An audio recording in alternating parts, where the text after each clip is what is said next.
Ladies and gentlemen, hey, hi, how you doing? Welcome back to the channel. Thank you so much for stopping by. The close range meta here in Warzone 2 got a bit more competitive here because of the Season 2 update. We saw some nerfs to a handful of SMGs actually, and curiously enough, the most severe nerfs were not to the SMG that really needed to be nerfed.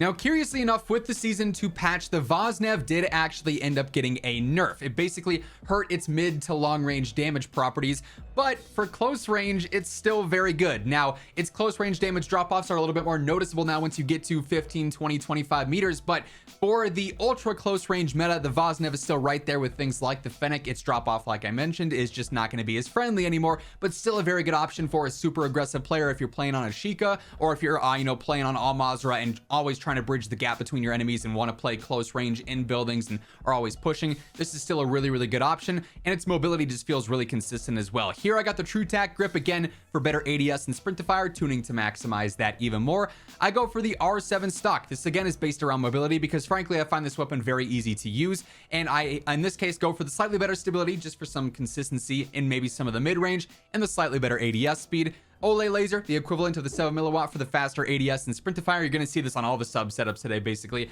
we're tuning to maximize those properties even more as well. Shark fin underbarrel is a nice choice just because you can get some free mobility stats out of this and get some better stability with no real cons. This thing's not going to hurt your gun in any major way, right? And then lastly, I do go for the cast 1 barrel. This is meant for damage range. That'll be a little bit more important now because the nerf for that mid-range damage, so that helps out some, and you can tune this for the better mobility so you don't necessarily lose as much out of the cons here as you would otherwise without the tuning, right? So very consistent setup here, and like I said, great for running and gunning, flying and frying for close range. It's a fantastic option. Now, the close range meta does not only consist of SMGs, which is something that hasn't been the case in Warzone previously, but right now we got a healthy mix of some AR SMG hybrids, some SMGs, even a shotgun coming up here in just a second. But first, before we get to there, we got to make a quick pit stop here with the Chimera. This is my favorite close range weapon, honestly, because this is good in the close range and it's good in the mid range. So this is especially prime for like sniper support, and frankly the Chimera can outgun things like the Fennec, like the Vaznev past 10, 15, 20 meters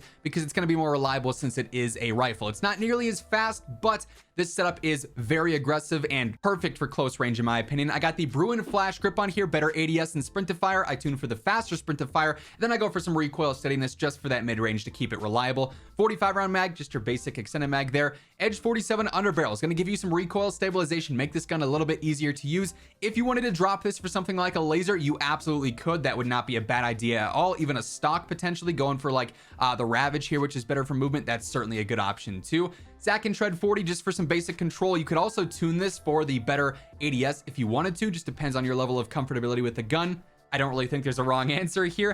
And then lastly, I got the Vorpal barrel, which basically brings back all the movement that we lose with our underbarrel and muzzle, and also gives us slightly better damage range and ADS. I really like that. I tune for the better damage range, the better steadiness. So this is like that ultra hybrid build. It's aggressive to play close range with SMGs. It's also consistent to play mid range and outgun pretty much everything there as well. This in particular is one of my favorite guns in the game right now. It just feels so reliable, so consistent, and so dominant. Also, a quick reminder as we are breaking down all the setups today, every single day I'm your one-stop shop for all things you need to know between MW2, Warzone 2, and DMZ. So feel free to hit that subscribe button, turn on those post notifications. That way you'll always know whenever I post a new video. Posting, once, twice daily, constantly here because we got plenty to cover here with the new seasonal update and everything coming up as well. Also, if you guys enjoy the video, let me know by dropping a like on it. Would be really appreciated. Let's try and shoot for 2,000 likes on this one. Now, another build extremely similar to the Chimera and another gun extremely similar to the Chimera is the Kastov 74U. Also phenomenal for this AR SMG hybrid style of play. Close range, some mid range in there as well.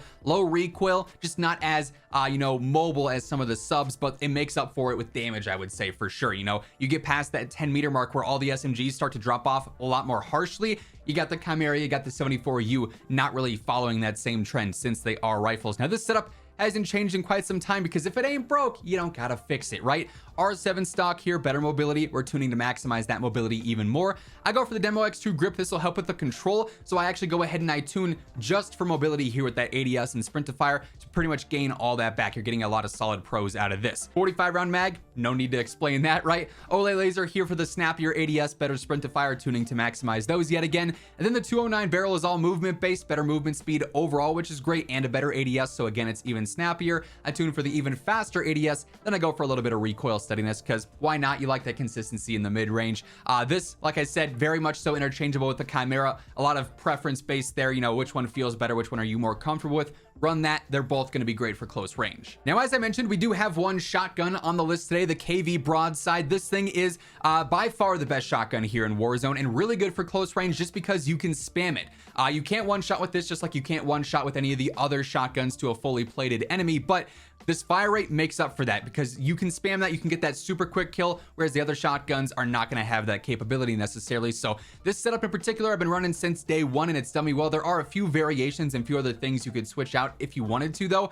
I do have the True Tack grip here again for the better mobility, tuning to maximize that yet again. Stockless stock on here doesn't have a tune, but it's all mobility based, better movement speed, sprint to fire, ADS. Keep in mind, you can either go between hip fire or ADS with this. I do use the canted laser on this build, which is the hybrid ADS. I just kind of like that feel to it, but your spread will be different if you're aiming down sights or hip firing, so that'll impact the damage you're actually dealing. So just keep that in mind. Canted, though, kind of solves that problem. You also get the better sprint to fire and ADS out of this, which is pretty solid, tuning to maximize that.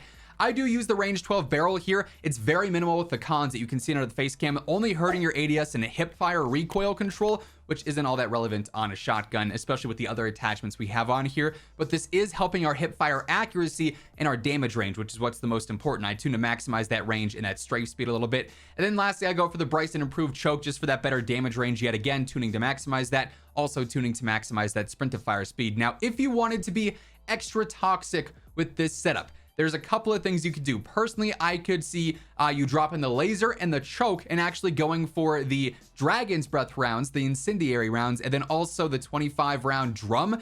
You could switch out those and build it to be ultra toxic fire shotgun with infinite ammo. Basically, that's an option too. This setup is probably a little bit more reliable, and you won't have nearly as many angry death comms or text chat messages coming your way. And then lastly here, I got the MP5, especially because the Fennec got that slight nerf. It makes the MP5 just a little bit more competitive in terms of matching up those two one-on-one. I think the Fennec still bests it in some situations, but the MP5 is not a bad choice whatsoever, especially with this build here. It is ridiculously fast, very aggressive, and its TTK is very impressive as well. So here, TCG 10 rear grip, better control, just going to help out in some of those maybe longer close range fights, some of that mid-range area, and you can tune again for the inverse there for the better mobility, so you're getting all the pros out of that.